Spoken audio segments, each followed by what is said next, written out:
we are actually blocking our blessing. We are blocking the next level of manifestation, doing the same over and over again. And it's human nature to not want to change. It's the ego doesn't want to change.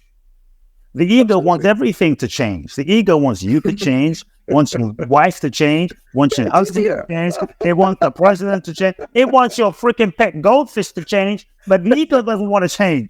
You know, it's the nature of the ego, self-preservation. And we can get deeper into the ego if you want later. But we have to acknowledge, you have to let go of what is no longer a vibrational match. You have to let go of who is no longer a vibrational match. Likely as business people, most of the time, the people that got you to one level won't be the people that get you to that next level and that next level and that next level. I guarantee you, probably Elon Musk and Jeff Bezos, most of the people that they're working with today were the people that started with them 10, 20, 15, 30 years ago. It's just evolution. It's evolution.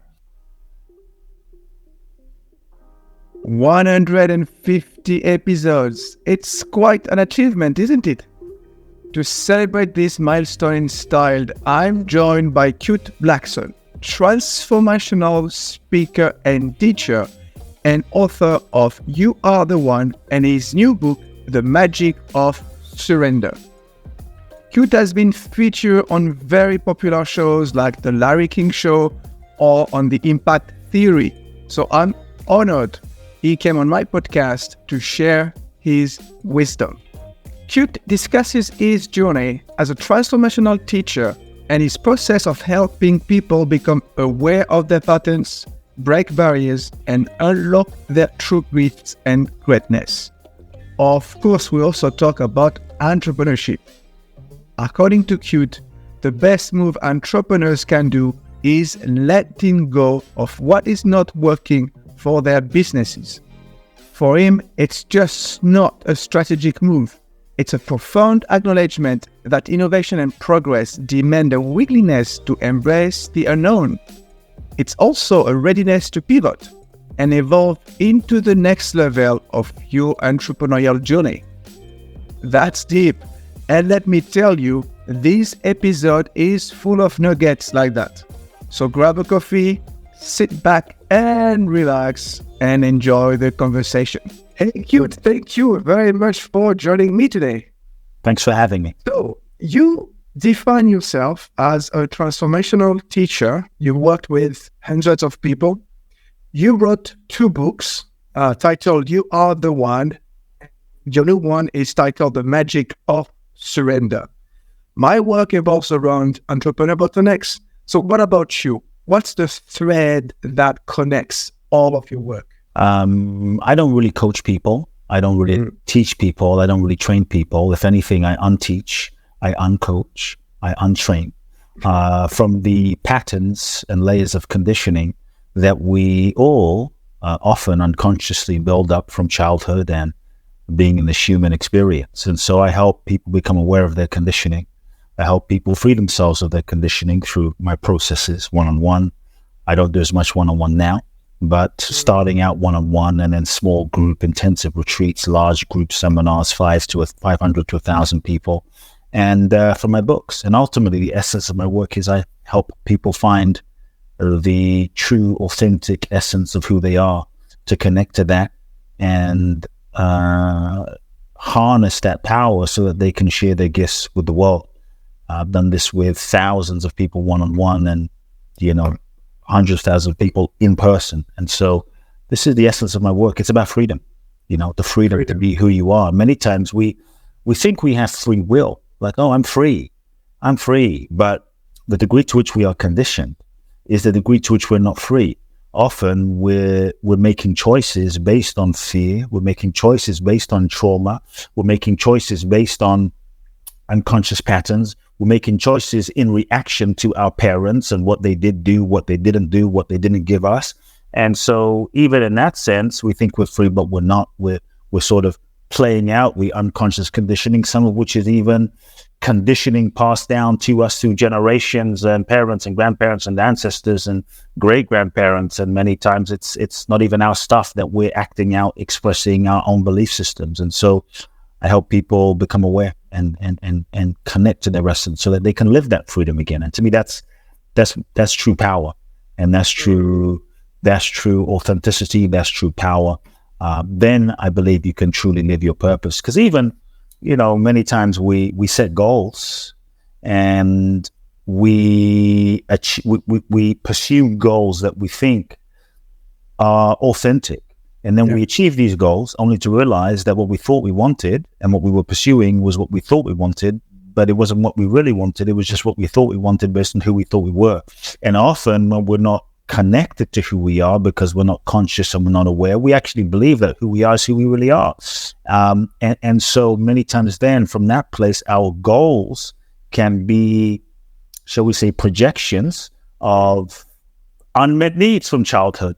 Dad wasn't there, mom wasn't there, I was bullied, I wasn't enough, I was teased, so I didn't feel lovable, didn't feel worthy. So if I can just make $1 million, if I can just drive that car, if I can just have that body, if I can just be famous, then I'm going to prove that I'm enough. And it's never fulfilling. And so I think until we truly connect with who am I really, who am I authentically, not what society tells me to be, not what religion, education, school, parents, some external force tells me to be, but who am I really from the inside, like truly, authentically, my truth, my essence, then I think we end up living to some degree a life that is a lie. Not intentionally, but it's not a fully aligned life. And so for me, it's about helping people get aligned and connected and create a life from that place so that they can live in alignment and live their purpose, share their purpose, express their purpose, and fulfill their true, should we say, highest destiny in this life. Is that who you are, really? Is that who I am? I'm nothing and I'm everything, really, I'm not really anything and I'm everything. And to me, Kute is just a name. And, I was born in Ghana, West Africa. My father's from Ghana. My mother's Japanese. I grew up in London. I live in Los Angeles and partly Mexico sometimes. And so I'm from everywhere and nowhere, and so I think I've learned through the process of life. As a young boy, I never felt like I belonged anywhere. As a young boy, I didn't feel like I was like, am I African? Am I from Ghana? And then I go to Ghana as like, they would tease me saying, oh, that foreigner. And, kind of a joke. But I didn't feel like, well, am I from here? And kind of look different. Then I went to Japan where my mother's from and never quite fit in there. Yeah, you look different too over there. Different. And I'm in UK and I'm not quite British. And then I came to America. And so as a young boy, I always question, like, who am I? And where is home? What is home? What am I? Who am I? And so I didn't know. And I think that drove me also as a foundation of my path to really question, who am I? And what am I? And where do I come from? And what is my true nature? And what I began to find through my own experiences, I'm not just this body. This body will die. This body is really a temporary vehicle for my soul. And at some point, everybody's body will die. And am I just this body? To me, what I realize is this body is kind of a temporary costume for the essence of our spirit and our soul to navigate this human experience as a vehicle, but it's not what we really are.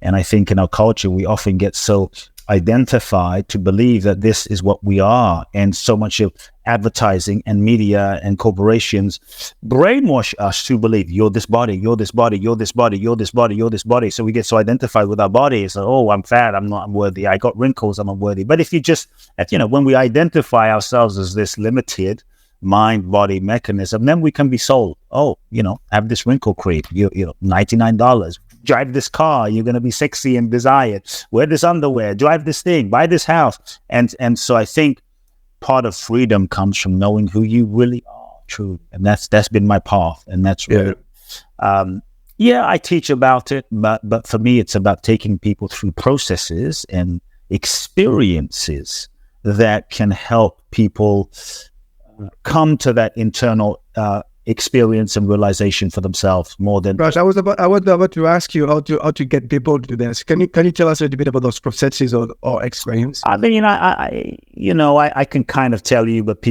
ultimately you have to go through them because can you tell me about the food on the menu? Like well, it tastes good and the pasta tastes nice and it tastes a bit. And then, have you ever ordered something? And it's like, well, that's not what I thought it was going to taste like. And so, so for me, it has to be an experience. And so what I've done and what I've got known for is over the last 21 or 2 years is one-on-one, small groups, large groups. I've designed processes. First, it started off as very customized processes to help people become aware of their patterns. And when we're locked in our patterns, we're not free. When we're locked in our limited sort of conditioned ways of being, which is often programming from childhood, we're not in touch with the taste of our own inner freedom.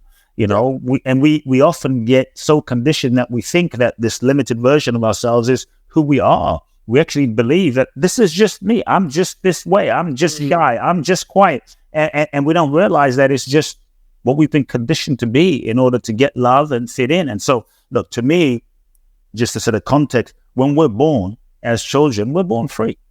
We're if you look into a child's eyes, there's a purity. There's that 1 month old, that 1 week old, that 5 month old.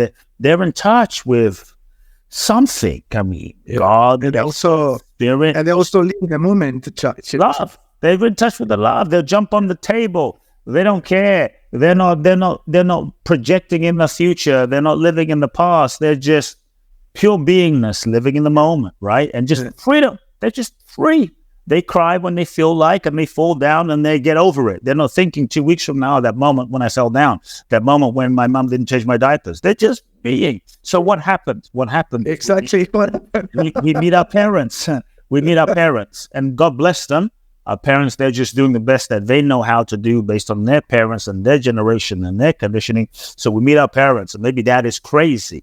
Maybe mom is an alcoholic. Maybe they're normal in quotation marks, normal people, nice people, but they maybe didn't have the emotional intelligence to know how to meet our emotional needs. And so some of our needs weren't met. And that was painful for us to not have our needs met as children, where we feel kind of helpless, right? And so as children, 2 things happen. We talk about what happened. The first thing is we learn unconsciously all sorts of strategies to shut down, disconnect, not feel, because to not have your needs met, or to feel mom and dad fighting, or to feel mom is gone or dad has left, and feel abandoned and feel unsafe. And so we learn to shut down, suppress, disconnect, not feel. Shut down, suppress, disconnect, not feel.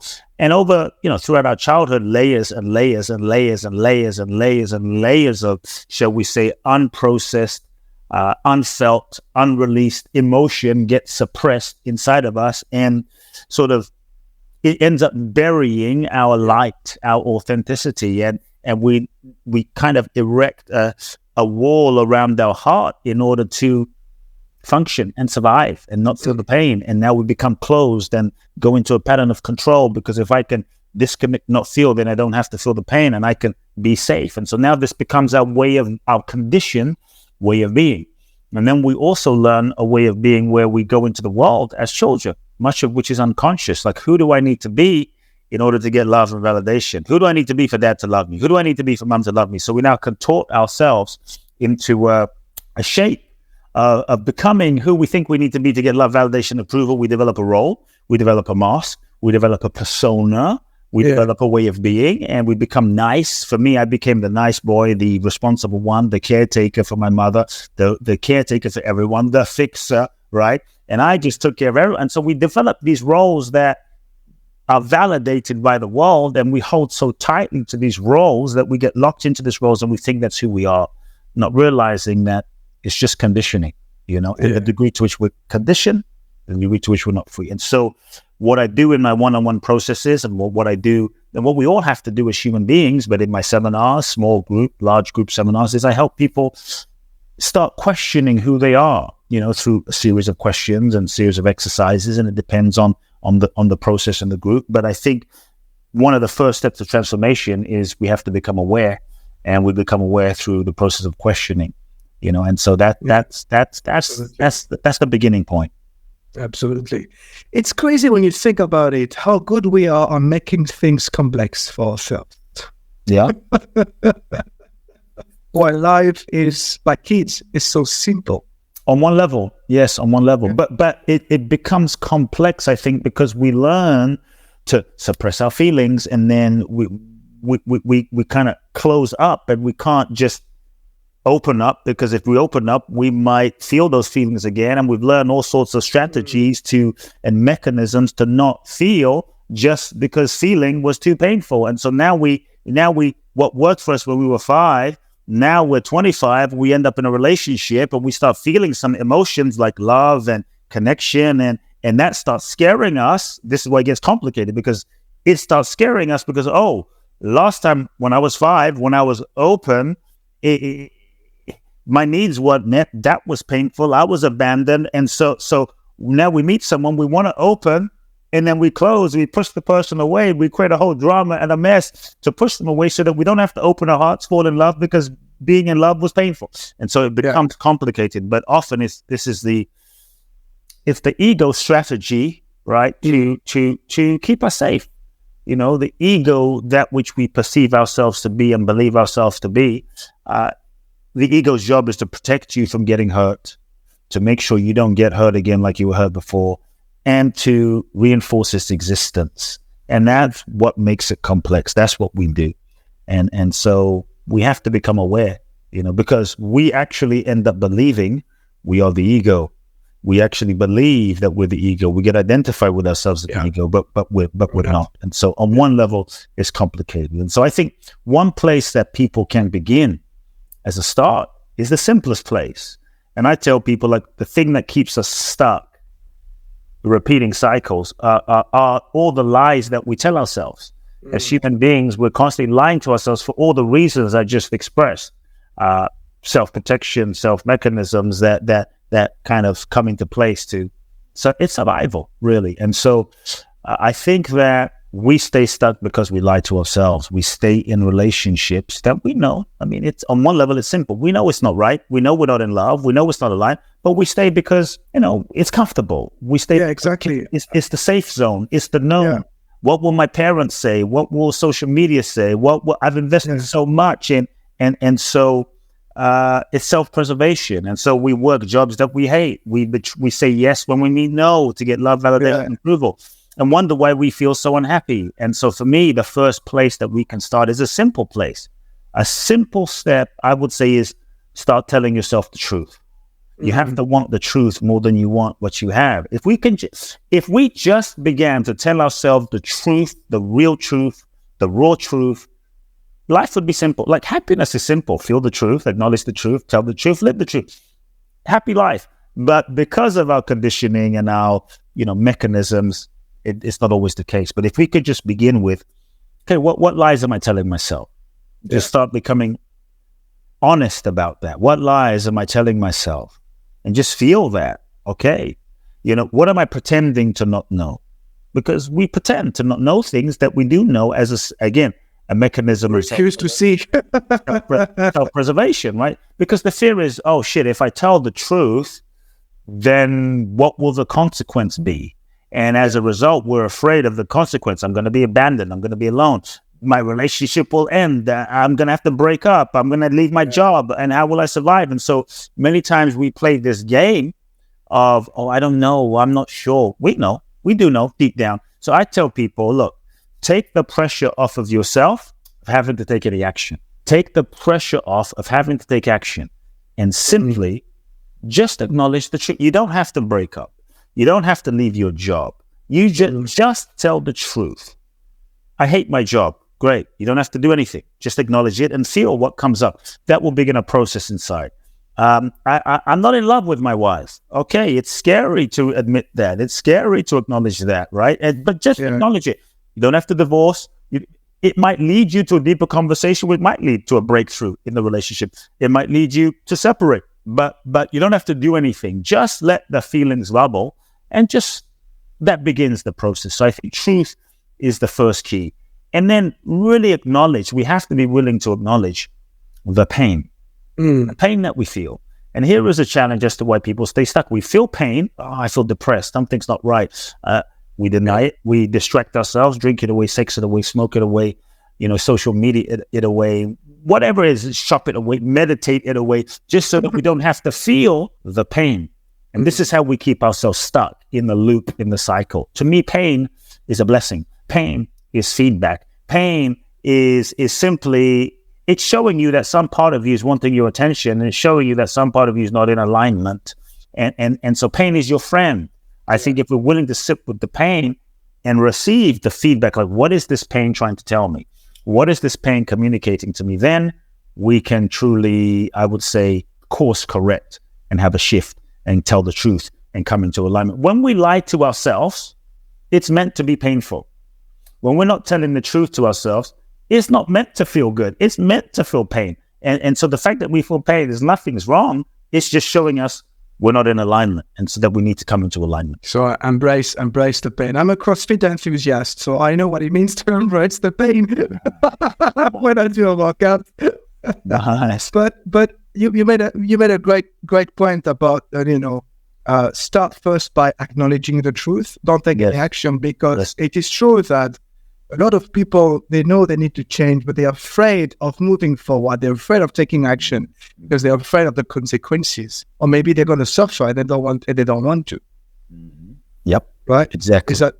But yes, and that's why I say you don't have to take action. Just take that pressure off. And just acknowledge the pain, because that will start some feelings inside, and slowly it will take you through a process. But here's the thing: many times people think, okay, if I don't take action, I've avoided something. The thing is, if you don't take action and you live the lie, you may think you've avoided a consequence, but you're living the consequence every day. You live the consequence of an empty, loveless relationship every day. You live the consequence of the pain of betraying yourself every day. And that pain, that depression, that physical pain, that emotional pain that you live every day is the consequence. Even though you haven't told the truth, you're living the consequence daily for the rest of your life. And so we often don't see it that way, but I think that's another reality. Yeah. It's a great way of putting it. Absolutely. So book, The Magic of Surrender, is a guide to move people past inner struggle, to discover the power of letting go of control, letting go, and how letting go leads to more. Sure. This is a great, it resonates with me a lot, because I work with entrepreneurs. I coach them.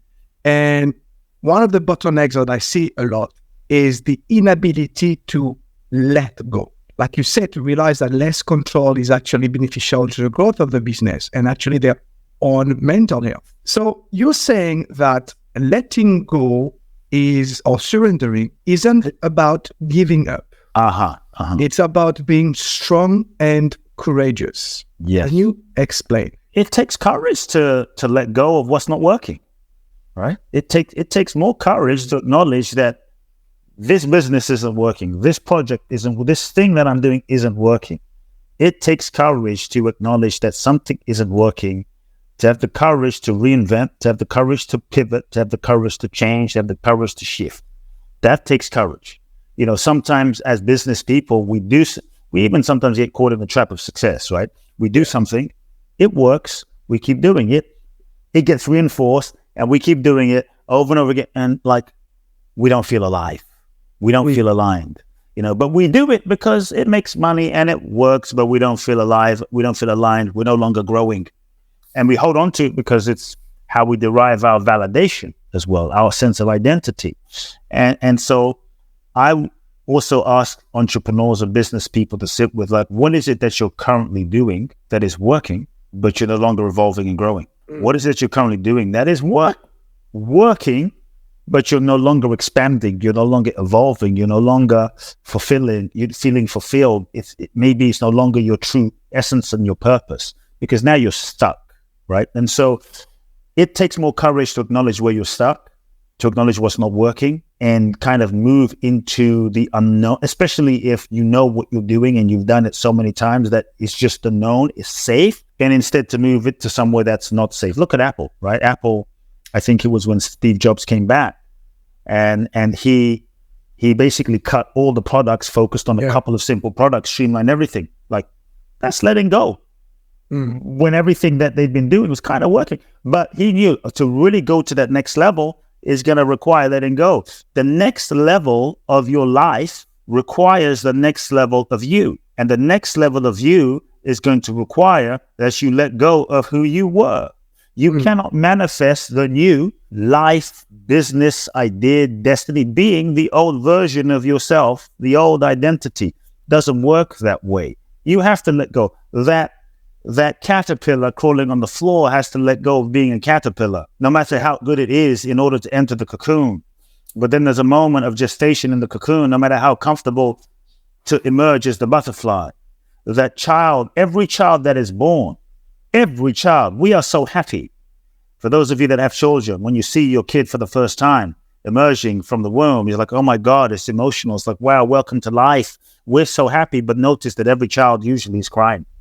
And it makes you think, why are they crying? Because maybe they had to let go of the life that they knew, the comfortability that they knew. Every birth is a death. They had to die to who they were to emerge into the world. It's a death. It's another death. We're all excited, like, woo, it's a birth. But they just had to die to the life that they had. And so you can't manifest the new being the old. But the challenge is, most of us as human beings, for all the reasons I've expressed, our conditioning, we tend to hold on to who we were and what we know out of self-preservation, comfort, familiarity, not realizing that we are simply keeping ourselves stuck. We are actually blocking our blessing. We are blocking the next level of manifestation, doing the same over and over again. And it's human nature to not want to change. It's the ego doesn't want to change. The ego wants everything to change. The ego wants you to change, wants your wife to change, wants your husband to change. It wants the president to change. It wants your freaking pet goldfish to change, but the ego doesn't want to change. You know, it's the nature of the ego, self-preservation. And we can get deep into the ego if you want later. But we have to acknowledge, you have to let go of what is no longer a vibrational match. You have to let go of who is no longer a vibrational match. Likely, as business people, most of the time, the people that got you to one level won't be the people that get you to that next level and that next level and that next level. I guarantee you, probably Elon Musk and Jeff Bezos, most of the people that they're working with today were the people that started with them 10, 20, 15, 30 years ago. It's just evolution. It's evolution. Who you were when you started your business, that identity of yourself as an entrepreneur, that idea in the way you operated, probably won't be who you need to be to manifest that next level. And many of us are stuck in old identities because it's comfortable, because it's safe. And so for me, this is the essence of surrender. And this is why I talk about surrender. Surrender is the art of letting go. The challenge is, in our culture today, we often think that surrender is weak, that surrender is passive, that surrender is giving up, that surrender is waving the white flag, that surrender is doing nothing. That surrender means you sit there and do nothing and just sort of twiddle your fingers and watch television and eat potato chips and just wait. That's not what surrender is. And so there's many misconceptions that we have about surrender. Like, if you surrender, you're going to be a doormat. You're going to be left behind. You're going to be taken advantage of. That you won't manifest your goals, dreams, and desires. And I'm actually saying no. If you surrender, what if you didn't get less in life? But what if you actually got more than you could have planned and anticipated and expected and projected, with the limitation of your logic and mind? And so maybe the more is not what you thought, but the more might be better than what you thought. And so for me, surrender is the real secret to manifestation. It's the real key to the next level. If you look at all of the truly great ones, so Elon Musk as a business guy in this category, we can explore that too. But Jesus, Buddha, Mother Teresa, Gandhi, Mandela, Bruce Lee, Muhammad Ali, at some point, they all had to surrender who they thought they were.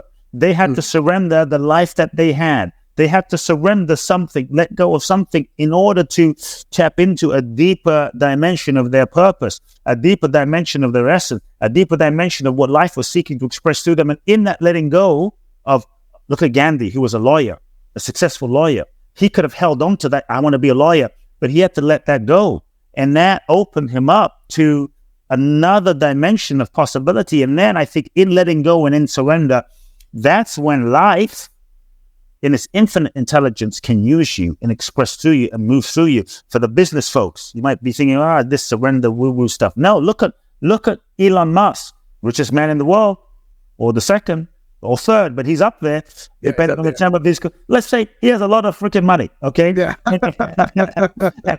This guy could go to Las Vegas, take $100 billion, burn it on fire in the middle of the Las Vegas Strip, and still probably have $100 billion left. You see what I'm saying? And so, because you want that $100 billion will be financed by others.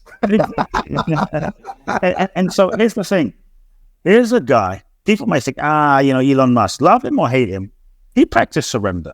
He made 200 million with PayPal many years ago. Most of us would probably run off into the sunset, retire, chill out, buy an island, hang out, and just, this is a dude that had a vision.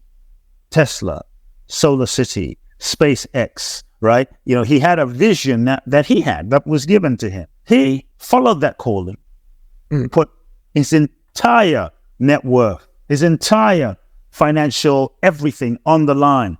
That is surrender. He was following the deeper calling of his soul. That's a version of surrender. It's following your soul. So just to set the context for the business folks, because many times the business folks, we are control freaks in many ways. We want to control everything. And many of us, we've created a level of success by controlling everything. So surrender is a letting go of control, especially the things that you can't control. It is when we stop trying to force and manipulate life to fit our limited idea of how we think it should be and who we think we should be and a relationship that we think should be. It's when we take the limitations off of life and we become available and open, become available to pivot, become available to, like, success is not a straight line. And so you have to be available to let go of what doesn't work so that you can zigzag and pivot and optimize and realign and make constant and never-ending improvements so that you can course correct your way to success. That's how every business is. But many times we often make a goal, like, this is what I'm going to achieve. And in our limitedness, we attach to our idea of how we think it's going to be and how we think it's going to manifest and the way we think it's going to manifest. And when we get so attached, we're no longer available. We're no longer open. We're no longer open to life showing us. We're no longer open to feedback. We're no longer able to pivot. We get rigid on a very limited idea. And so letting go, or the art of surrender, is that willingness to be flexible. And it doesn't mean you don't commit. You catch the vision. You set the goal, a goal that is authentic for you, right? But you give 100%. So it's not non-committing. You give 100%. Meanwhile, you're not attached to the outcome. You're willing to allow life to show you, because when we get attached to the outcome, we're not able to be flexible and receive the messages that the marketplace, that our clients, that our customers give us. Plus, we don't really control the outcomes. Yeah, most of it, what we control is what we can control, which is the actions we take, the work that we do, how we show up. But the outcomes is not guaranteed, let's just say. You can do your best work possible and it not work out. You can not do your best work and it works out. So there's so many variables. So we have to focus on what is in my control and let go of what's not in your control. Otherwise, you will experience non-stop suffering. Absolutely. You mentioned true purpose, true essence of purpose several times. How important it is. I mean, it sounds very, very important, but why is it so important to find your purpose? Okay, what I'll say is it's incredibly important to find your purpose in life. Otherwise, you may not tap into the real meaning of what life is. And then we can kind of wander aimlessly through life, chasing money, chasing power, chasing fame, chasing material stuff. Nothing wrong with material stuff, but ultimately it won't bring you deep meaning, and certainly not meaning in a lasting context, right? Now, around purpose, for those that are wondering about finding purpose, what I would say is stop seeking your purpose. It's like, now I'm like, well, wait a second. You just said it's important. Yeah, stop seeking your purpose. Here's why. Many times we'll constantly seek our purpose, and we keep postponing our purpose for some future moment rather than living it now. I want to come from a spiritual level, then I want to go to a very practical level, because for me, I help people on a spiritual level, you could say. And everything is connected. I feel as though we are souls. We're souls. We incarnate into this human experience. Souls that have incarnated having a human experience. And to me, life is like a university it's a school for our soul's evolution. And everything is our curriculum, and everything is our lesson, and everyone is our teacher.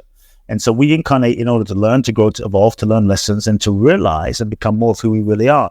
That means every moment, if the purpose of life is growth and evolution, then if we understand that deeper spiritual context, then on some level, it doesn't really matter what we are doing. What matters more is that no matter what we are doing, we are learning the lessons while we are where we are with whoever we're with. Because so long as we're learning the lessons, whether you're a grocery store checkout person, whether you're CEO, whether you're a salesperson, so long as, and those are just your job is not your purpose. And so long as you are learning the lessons where you are, evolving and growing and becoming a more realized, authentic version of yourself, then you could say no matter what is going on out here, you are living the true purpose for your life, which is you are evolving. And so that's the real game. The game is evolution. Whether you succeed by the world standards or your business fails or succeeds, so long as you're learning and growing and evolving every step of the way in the process of life itself, becoming more aligned and authentic, you're living your purpose. And your business and your job and your work is just a vehicle to learn the lessons in the curriculum that is in the school of life so that you can grow and evolve. It is a vehicle. That's the foundation there. Now, what I would say is, for those that understand that, and you still say, yeah, but I want to find meaningful work and live my purpose through my business in the world. Here's what I would still say. Stop seeking your purpose. Your purpose is evolutionary. And what you might feel is your purpose today may not be your purpose in 10 years. Because what was your purpose when you were 15 or 20 years old or 25 years old or 5 years old? It's not the same purpose that you have now. It evolves as you evolve. And so we have to evolve. So I would tell people, because sometimes we wait and we wait and we wait until we find some super duper purpose, then we're going to live it in the future, somewhere out there in the future that never comes.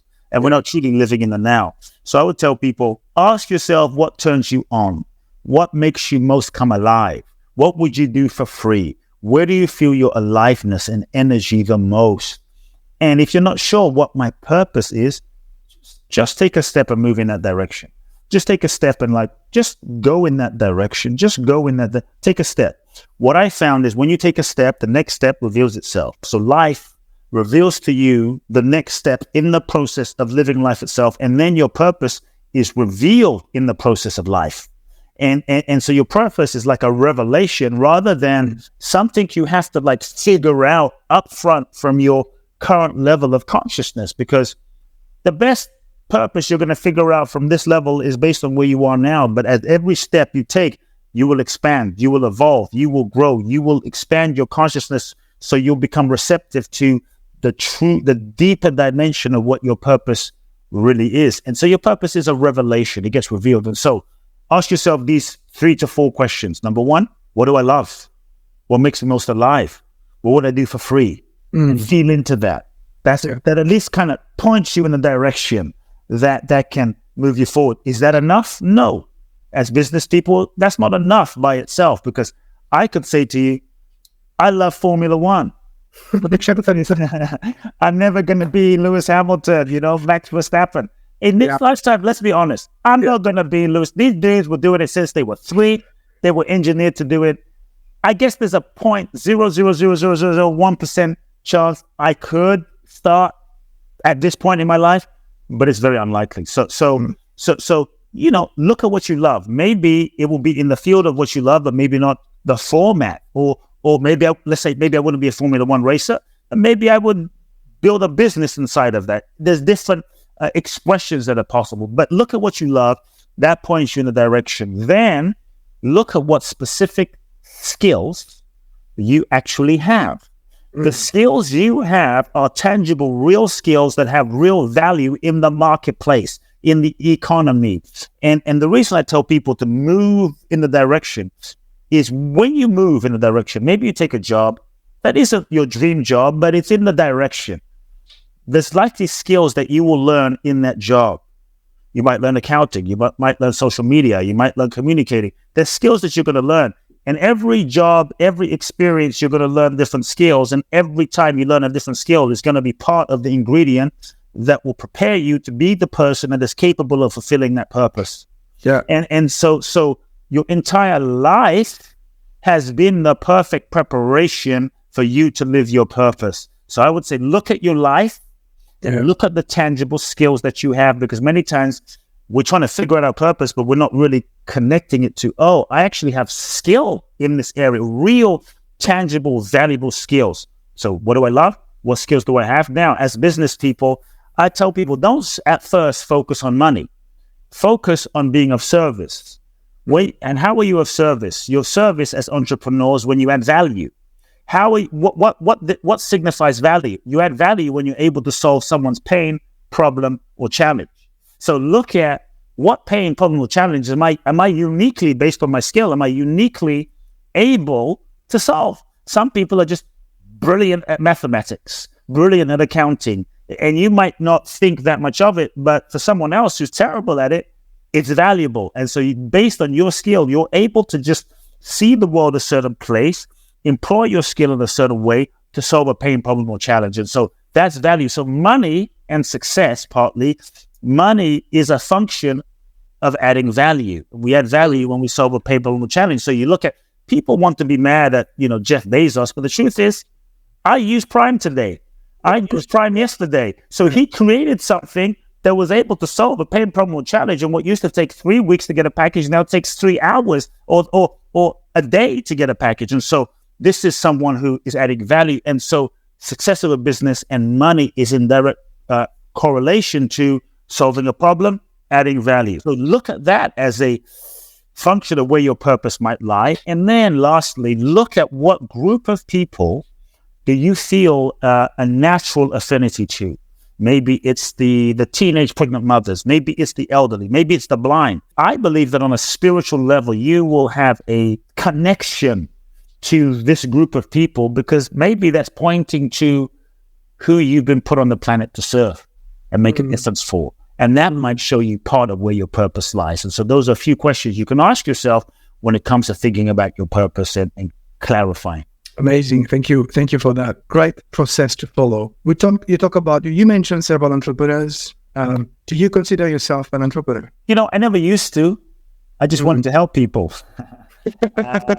But I would say in certain ways, yes, I'm an entrepreneur, but I also have a few different businesses. I have my main business that I'm known for, which is seminars and events. And in many ways, I provide on that level, I provide a service that adds value, that solves pain, problem, or challenges for people, as in a healing, transformational capacity. And there's a business behind it, that enables me to do that at larger scale levels. So in that sense, yes, I'm an entrepreneur. I have some other businesses in real estate and what have you. So more and more expanding myself as a pure entrepreneur in that sense. As a pure entrepreneur. So building, for me, an entrepreneur comes from the French verb entreprendre, which is literally building something. Yeah, well, pure entrepreneur. I'm building, I have developments in Ghana and Mexico and in California. So those are things that I don't talk about as much, but those are things that are just purely some entrepreneurial ventures of building things. Yeah. Where do you want to go? I want to wrap up this discussion, but I'm really interested in your dream, the end goal of that journey. There's no end goal. For me, the only goal is now and to be obedient to my soul, to be obedient to the divine. I have a sense of certain things, but for me, how I set goals now is I don't set goals. I don't goal set. I soul set. And I don't really ask myself the question now, what do I want? Because whatever we manufacture from the mind is going to be limited. So more and more I ask myself the question, what is it that life wants to express through me? What is it that the universe wants to express through me? What is the deepest impulse of what my soul is seeking to manifest and express and give to the world and serve the world?